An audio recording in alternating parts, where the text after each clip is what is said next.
ఆ రోజున దాదాపు 28 కాలేజీలు ఇచ్చి బ్రహ్మాండంగా ఈ రోజున ఈ రాష్ట్రంలో వైద్య విధానంలో ఒక ప్రత్యేకమైనటువంటి కార్యక్రమాన్ని పెట్టుకుంటే ఈ రోజున మీరు పూర్తిగా దానికి వ్యతిరేకంగా విద్యను ప్రైవేటీకరణ చేశారు.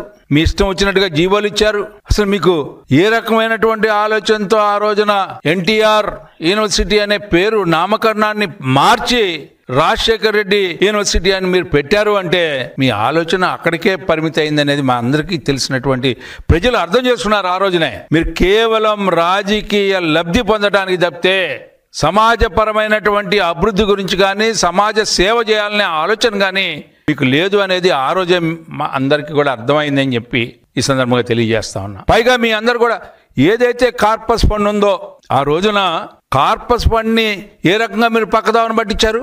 మీరు ఈ రోజున చెప్తా ఉన్నారు ఏదైతే మేము విద్యని బ్రహ్మాండంగా చేసామని చెప్పి 17 కాలేజీలు ప్రైవేట్ గవర్నమెంట్ కాలేజీలు ఇచ్చామని చెప్పి వసతులు లేకుండా, నిర్మాణం లేకుండా, హాస్పిటల్స్ లేకుండా, ఎవరైతే వైద్య విద్యను అందించాలో టీచర్స్ని కానీ ప్రొఫెసర్స్ని కానీ పారామెడికల్ ఫోర్స్ని కానీ ఎక్కడ కూడా నియామకం జరగకుండా మీరేదో తూతూ మంత్రంగా ఇచ్చాం అని చెప్పి పబ్లిసిటీ కోసం శంకుస్థాపనలు చేసుకొని వెళ్ళారు. గ్రాఫిక్స్ చూపించారు మా మంత్రులు.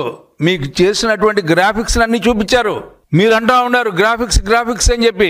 మీరు నిజమైన గ్రాఫిక్స్ ని క్రియేట్ చేసి ఈ రోజున ప్రజల్ని మోసం చేయడానికి ప్రయత్నించినటువంటి గత ప్రభుత్వం ఈనాడు దాన్ని అన్ని సరిదిద్దుతా ఉన్నాం.